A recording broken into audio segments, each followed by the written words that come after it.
72 घंटे पाकिस्तान की तारीख के अहम तरीन 72 घंटे होंगे। उसकी वजह यह है कि इन 72 घंटों में पाकिस्तान का फ्यूचर और इमरान खान साहब का फ्यूचर तय हो जाएगा। पीर वाले दिन से पहले पहले हर हाल में आईनी तरमीम को अंजाम देना है। इसके कुछ रीजंस हैं, लेकिन मैं जो अब तक के वाकयाती हक़ाइक़ आपके सामने रखता हूँ, ये बहुत अहम डेवलपमेंट है। सबसे पहले फजलुर रहमान साहब से रात गए, मुलाकात खत्म हुई, पाकिस्तान तहरीक इंसाफ की। उसके बाद वज़ीर आज़म पहुँच गए, वज़ीर ख़ारजा पहुँच गए, बिलावल पहुँच गए, सारी जितनी क़यादत है हुकूमत की वो सारे के सारे पहुँच गए फजलुर रहमान साहब की मिन्नत करने। मामला ये हुआ कि कल शाम को एक खबर आई कि फजलुर रहमान साहब के एक सेनेटर को लापता कर दिया गया है, उन्हें अगवा कर लिया गया है। और उसके बाद जो है वो एक रद्देमल पैदा हुआ फजलुर रहमान साहब की जमात में भी, और इस किस्म की खबरें चलाई गई कि जनाब फजलुर रहमान साहब के 2 सेनेटर या 3 सेनेटर काबू कर दिए गए हैं 5 में से। फजलुर रहमान साहब ने उसका रिएक्शन दिया, उन्होंने ये भी कहा कि अगर ऐसे बदमाशी चलेगी तो फिर बदमाशी का जवाब हम भी बदमाशी से देंगे। और उन्होंने कहा यह सिलसिला फौरी तौर पर बंद किया जाए, और फजलुर रहमान साहब ने इसके लिए 16 घंटे का टाइम दिया। और उसके नतीजे में वज़ीर आज़म खुद गए, बाकी लोग भी गए कि नहीं हम नहीं कर रहे ये, लेकिन जो भी ये कर रहे हैं वो कर तो इसी आईनी तरमीम के लिए रहे हैं। अब अगर फजलुर रहमान साहब के बंदे उठाकर आईनी तरमीम करनी है तो फजलुर रहमान साहब के पास एक मखसूस किस्म की स्ट्रीट पार है, वो मदारिस के तलबा भी हैं, उनके पास अपना एक क्राउड भी है। तो फजलुर रहमान साहब जब उस क्राउड को बाहर निकालेंगे तो एक नई मुसीबत बन जाएगी, क्योंकि पाकिस्तान तहरीक इंसाफ तो पहले ही सड़कों पर आने के लिए पर तोड़ रही है। और फजलुर रहमान साहब ने अपने लोगों से पहली मरतबा तारीख में हलफ भी लिया है कि जब मैं कहूँगा तो निकलना और फिर इनको नहीं छोड़ना। तो ये फजलुर रहमान साहब ने हुकूमत को एक्चुअली बताया कि अगर आपने तरमीम करनी है तो मेरे जरिए से करनी है। मेरे 5 सेनेटर्स के और 8 MNAs के अगर आपको वोट्स चाहिए तो वो आपने मेरे जरिए से लेने हैं। अगर आप मेरी मर्जी के खिलाफ जबरदस्ती मेरे लोगों के वोट लेंगे, यानी उनके पास टोटल 13 वोट है सेनेट के और कौमी असेंबली मिला के, अगर मेरे बंदे तोड़ के आप जबरदस्ती वोट लेंगे तो मैं उसका रद्देअमल सड़कों पे दूंगा। ये है जनाब फजलुर रहमान साहब। और फजलुर रहमान साहब ने कहा जी कि अभी इस पे मजीद मुशावरत की जरूरत है, और हम फौरी तौर पर किसी आईनी तरमीम को ना सपोर्ट कर रहे हैं ना वोट डाल रहे हैं। तहरीक इंसाफ से भी और बातचीत उन्होंने करनी है। दूसरी तरफ पाकिस्तान तहरीक इंसाफ ने एक बड़ा जबरदस्त सियासी नुक्ता उठाया। उन्होंने कहा फजलुर रहमान साहब हमारा और आपका चंद चीज़ों पे अगर इत्तेफाक हो जाता है तो इट्स वेरी गुड, हम अपोजिशन है, हमारा जो भी इत्तेफाक राय होगा, अपनी पार्टी के आप लीडर हैं, इसी तरह हमारी पार्टी में इमरान खान लीडर है, वो जेल में बंद है, तो हमें वो मुसव्वदा ले जाकर जो आपके और हमारे दरमियान तय पाया होगा वो इमरान खान साहब को भी दिखाना होगा, और इमरान खान साहब की इजाज़त लेनी होगी, क्योंकि हमारे भी तो बहुत बड़ी तादाद में वोटर हैं, लगभग 90 के करीब हमारे वोटर्स हैं कौमी असम्बली में, 19 हमारे सेनेटर्स हैं। जब उन्होंने वोट डालना है तो उन्होंने इमरान खान साहब की मर्जी और मंशा के मुताबिक डालना है ना, ऐसे ही मुंह उठाकर तो वोट नहीं डाल देंगे वो, लिहाजा हमें भी इमरान खान साहब से मुशावरत करनी है। अब ये मामला आगे जाके एक मसला बन जाएगा। कैसे बन जाएगा? क्योंकि इमरान खान साहब से मुलाकातें बंद की हुई हैं, और आज का दिन आखिरी दिन है कि इमरान खान साहब से मुलाकात ना करने दी जाए। कल इमरान खान साहब का केस लगेगा दोबारा, वहां पे सहाफी भी जाएंगे, इमरान खान साहब को बात करने का मौका मिलेगा। नंबर 1, इस बात को आप ज़हन में रखें। नंबर 2, हो सकता है कि इमरान खान साहब को इन 2 दिनों तक भी मिलने ना दिया जाए, यानी वो केस ना लगाया जाए, कोई बहाना करके जी कॉज लिस्ट कैंसिल हो गई है, जज साहब ने आना था, कोई प्रॉब्लम हो गया, वो नहीं आ सकते। मुमकिन है कि उनको उनकी फैमिली से भी ना मिलने दिया जाए, अगले दिन इतवार है। तो हर हालत में हुकूमत की कोशिश है कि इतवार तक आईनी तरमीम कर लें, लेकिन फजलुर रहमान साहब इतवार तक, जब तक इमरान खान साहब से मुलाकात नहीं होगी पाकिस्तान तहरीक इंसाफ की, फजलुर रहमान तब तक वोट नहीं डाल सकते, इसलिए कि पाकिस्तान तहरीक इंसाफ ने और फजलुर रहमान साहब ने मिलकर मुसव्वदा बनाया, और वहां पे इमरान खान साहब को दिखाना जरूरी है, उसूली बात है। तो फजलुर रहमान साहब वोट भी नहीं डाल सकते, और वो नहीं चाहेंगे कि उनके लोग वोट डालें, इससे एक नई मुश्किल पैदा हो जाएगी। बहरहाल फजलुर रहमान साहब को काबू करने के लिए या उनके साथ मुशावरत करने के लिए जिन नामों को आपको हमेशा याद रखना पड़ेगा, उनमें असद कैसर साहब, जब सारे तनकीद करते थे कि क्यों जाते हैं फजलुर रहमान से, क्यों बातें करते हैं, तो असद कैसर साहब ने फजलुर रहमान साहब का दरवाजा मल कर रखा। 2 लोग हैं जो बहुत ज्यादा गए, एक असद कैसर साहब है, एक अखुनजादा यूसुफ जई साहब है, इन्होंने बड़ी मेहनत की है फजलुर रहमान साहब के ऊपर। सलमान अकरम राजा साहब ने कानूनी नुक्ता नजर से बड़ी मेहनत की है।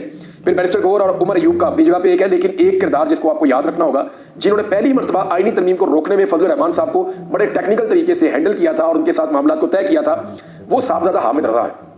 इनका भी इसमें बड़ा इंपॉर्टेंट किरदार था। तो अब सूरत ये है कि आईनी तरमीम के लिए आज ही कोशिश की जाएगी। अब तक की जो इतलात है उनके मुताबिक कि कैबिनेट भी बैठे, उसके बाद सेनेट के अंदर आईनी तरमीम पेश की जाए, क्योंकि इरफान सदीकी ने कहा कि आज पेश कर देंगे। तो अगर पेश करते हैं तो नंबर कैसे पूरे करेंगे? हुकूमत के पास 58 सेनेटर थे अपने, इनमें से एक हुकूमत का सेनेटर मैंने आपको बताया कि वो तकरीबन 80% कन्फर्म है कि वो वोट नहीं डाल रहा, 57 रह गए। अब इन्हें चाहिए 7 मजीद सेनेटर। फजलुर रहमान साहब के अब तक 2 सेनेटर, दोनों का ताल्लुक बलोचिस्तान से है, वो काबू आए हुए हैं। इसी तरह जो मेंगल साहब हैं उनके दोनों सेनेटर्स को भी काबू कर लिया गया है। पाकिस्तान तहरीक इंसाफ के भी 2 से 3 सेनेटर्स काबू आ गए, तो 7 का नंबर तो पूरा है, यानी सेनेट के अंदर ये अक्सरियत शो कर सकते हैं कि 2 तिहाई अक्सरियत हमारे पास है। लेकिन एक खतरा फिर भी मौजूद है कि जिन लोगों को दबाव के साथ तोड़ा गया है, क्या वो सेनेट में जाकर खड़े रहेंगे? कोई भी खड़ा नहीं रहेगा। जिसको दबाव के साथ तोड़ा ना, याद रखिएगा, दबाव में आकर कोई शख्स वोट नहीं डालेगा। ये पाकिस्तान का सबसे बड़ा ऐवान है, ये सबसे तगड़े लोग हैं पाकिस्तान के। ये जब सेनेट के अंदर आएंगे तो खड़े होकर, अगर तो पैसा लिया है ना, 1 अरब उठा लिया, 1 अरब 10 करोड़ उठा लिया, 90 करोड़ उठा लिए, जिन्होंने पैसा उठा लिया ना वो तो वोट डाल देंगे लेकिन रोते रहेंगे। अब एक दो लोग ऐसे हैं, इस वक्त नाम लेना मुनासिब नहीं है, जिन्होंने ये दरख्वास्त की थी कि हम आपसे पैसे ले रहे हैं लेकिन आप हमारे ऊपर जुल्म कीजिए, हमारे ऊपर जुल्म कीजिए, हमारे बच्चों पर, हमारी फैमिली पर, हम पर जुल्म कीजिए, ताकि जब हम आपके हक में वोट डालें आईनी तरमीम के हक में, तो पाकिस्तानी अवाम का गैज़ो गज़ब हमारे ऊपर वैसे ना आए। तो मैं पाकिस्तानियों को बड़ा क्लियरली बता रहा हूं कि जो शख्स खामोशी से सर फेंक के अपनी पार्टी की मर्जी के खिलाफ वोट डालेगा इस आईनी तरमीम के लिए, आप आंखें बंद करके ये सोच लें कि वो कोई मजबूरी नहीं है। यानी शहबाज गिल उसका भाई अंदर था, कितना लंबा अरसा, आप देखें अजहर मशवानी उसके 2 भाई अंदर थे, कितना लंबा अरसा उन्हें गायब रखा, वो तो नहीं टूटे, वो अपना काम करते रहे।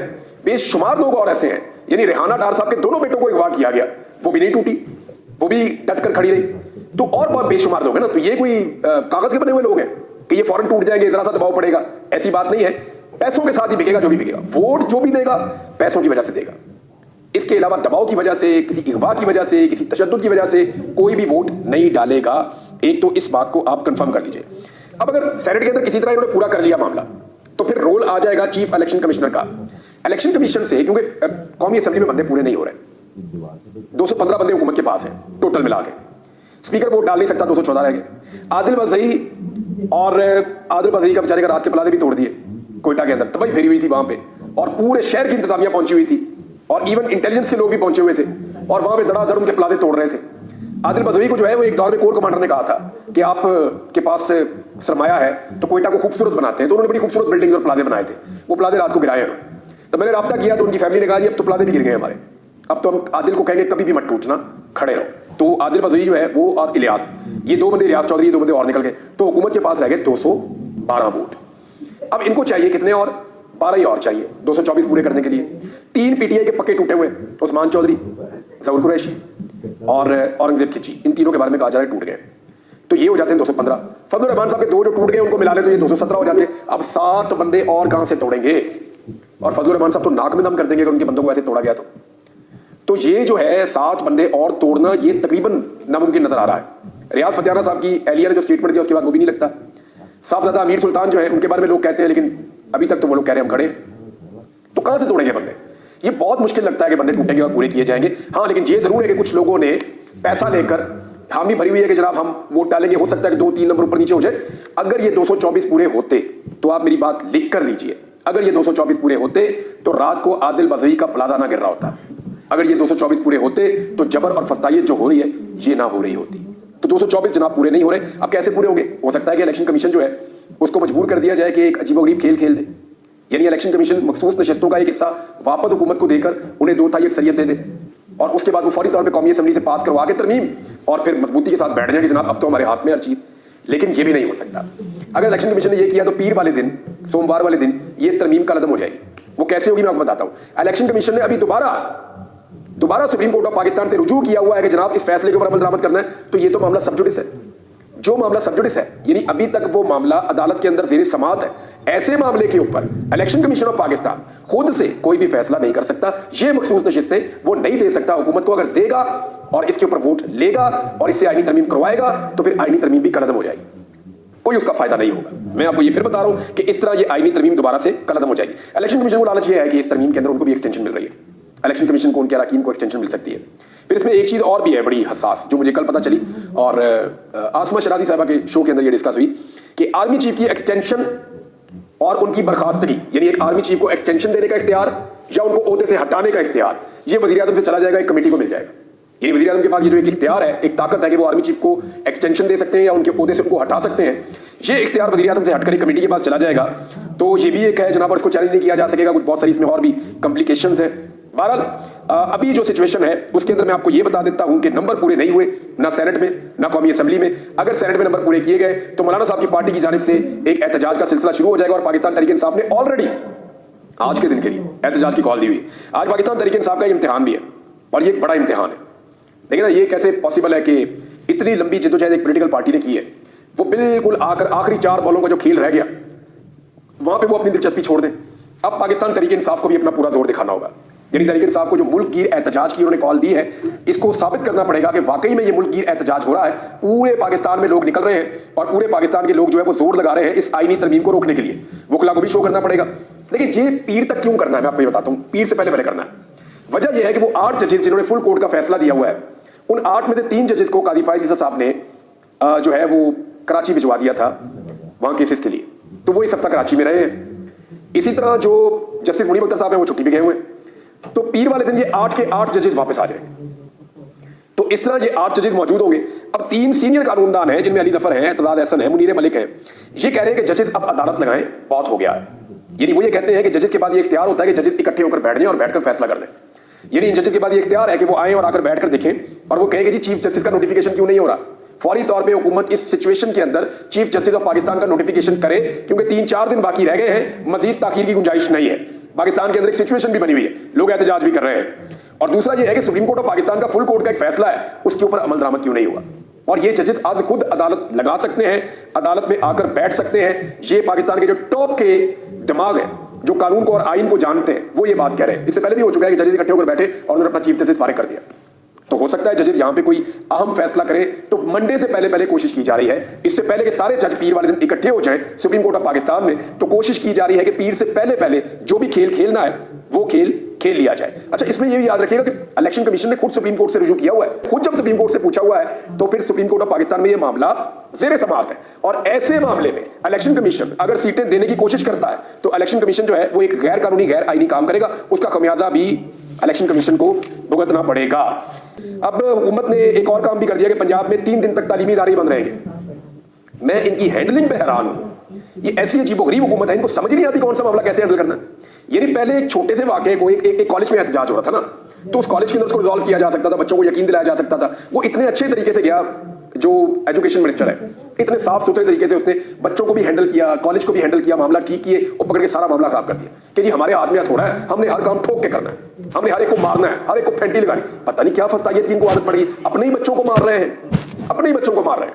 250 बच्चा उठा के जो है वो गिरफ्तार कर लिया इन्होंने और कह रही जी और भी गिरफ्तार करेंगे। तो बच्चों ने भी तरीके का नाच नचाया हुआ, वो भी लड़ रहे हैं हर जगह पे। तो बच्चों की बात सुने, ये हमारे अपने बच्चे हैं और वो राइट मांग रहे हैं, इसको अप्रिशिएट करें कि चले उनकी इंफॉर्मेशन गलत हो सकती है लेकिन वो एक अच्छे कॉज के लिए निकले और खड़े हो गए, उनको अप्रिशिएट करें और उनके साथ बैठें, उनसे बात करें। लेकिन वही हसीना वाजिद वाला रवैया, हसीना वाजिद भी यही सारी ऐसी बातें करती थी जैसे ये वाली हुकूमत कर रही है नौजवानों के बारे में, बच्चों के बारे में। बहरहाल ये इस इशू के ऊपर मैं दोबारा बात करूंगा, इंफॉर्मेशन जो होगी वो आपके साथ शेयर करूंगा। लेकिन मियां नवाज शरीफ साहब ने कमाल काम कर दिया, जबरदस्त किस्म का। ये मैं आपको खबर पहले पढ़ के सुनाता हूं ताकि आपको आइडिया हो कि मियां साहब ने कारनामा क्या किया। पाकिस्तान से ज्यादा मियां साहब को जो है ना वो भारत का दर्द उठता है। इंडिया के साथियों को साथ बिठाया और बैठा के मियां साहब क्या कह रहे हैं जरा सुने। नवाज शरीफ साहब ने पाकिस्तान और भारत को तल्ख मादी पीछे छोड़कर आगे बढ़ने की तजवीज़ दी और कहा कि पाकिस्तान की जो इजाफी बिजली है वो भारत को हम बेचना चाहते हैं, भारत को हम बेचेंगे। और उसके बाद उन्होंने कहा नवाज शरीफ साहब ने कि हम भारत को सस्ती बिजली बेचने के मैं हक में हूं और ये जरूर करना चाहिए। अब सुन लें जनाब, भारत में बिजली का रेट पाकिस्तान से कम है और नवाज शरीफ साहब भारत को सस्ती बिजली देना चाहते हैं और पाकिस्तानियों को महंगी बिजली देना चाहते हैं। ये जो इजाफी बिजली पैदा हो रही है ना पाकिस्तान में, ये कारखाने मियां साहब ने लगाए थे। सारी दुनिया बता रही थी मियां साहब इतनी बिजली नहीं चाहिए, और मियां साहब हमारी जरूरत जो है वो मैक्सिमम 25,000 भी नहीं जाती, हमारी बिजली प्रोवाइड करने की सलाहियत 20-22 हजार से ऊपर नहीं है। मियां साहब ने 43,000 मेगावाट के मंसूबे लगा दिए पाकिस्तान में। कमीशन धड़ाधड़ बन रहे थे, धड़ाधड़ मंसूबे लग रहे थे और अजीबोगरीब किस्म के मंसूबे लगाए जिनका बोझ कौम आज उठा रही है। 2100 अरब रुपया हम इस साल का सिर्फ कैपेसिटी पेमेंट दे रहे हैं, जो बिजली कभी नहीं बनी उसके पैसे हम देंगे। कैपेसिटी पेमेंट हम दें, महंगी बिजली हम खरीदें, इजाफी बिजली मियां नवाज शरीफ बनाए और बना के इजाफी बिजली बांटे अपने दोस्तों को इंडिया में कि जनाब इंडिया को हम सस्ती बिजली देंगे। यानी इंडिया को बिजली देंगे सस्ती सब्सिडी के ऊपर और पाकिस्तान में देंगे महंगी और कैपेसिटी पेमेंट भी पाकिस्तानी देंगे। क्यों? क्योंकि उन्होंने आपको वोट डाला। किस बात का बदला ले रहे हैं पाकिस्तान से? पता नहीं, मेरी समझ से बाहर है। ये खानदान पाकिस्तानियों का दुश्मन है मेरे ख्याल में। एक अजीबोगरीब ही इन्होंने काम कर दिया। इंडिया को देंगे सस्ती बिजली, ये लिखा हुआ है, जियो पे लिखा हुआ है यार, मैं अपने से नहीं कह रहा। जियो टीवी ने लिखा है कि जनाब मियां साहब कह रहे हैं इंडिया को सस्ती बिजली देनी है, पाकिस्तानियों को महंगी बिजली देनी है। यही हो रहा है ना, पाकिस्तान को देंगे महंगी बिजली, पाकिस्तानी ही देंगे कैपेसिटी पेमेंट। 2100 अरब रुपया सालाना हम भरे अपनी जेब से और सब्सिडी के ऊपर सस्ती बिजली मिले भारत को। और वो इसलिए कि जनाब ने अपने शौकों के अंदर ज्यादा बिजली पैदा कर ली है और वो अब भारत को सस्ते दामों देना चाहते हैं। शाबाश, ये है जनाब मियां साहब की हकीकत और ये है उनके दिल के अंदर दर्द दिल इंडिया के लिए।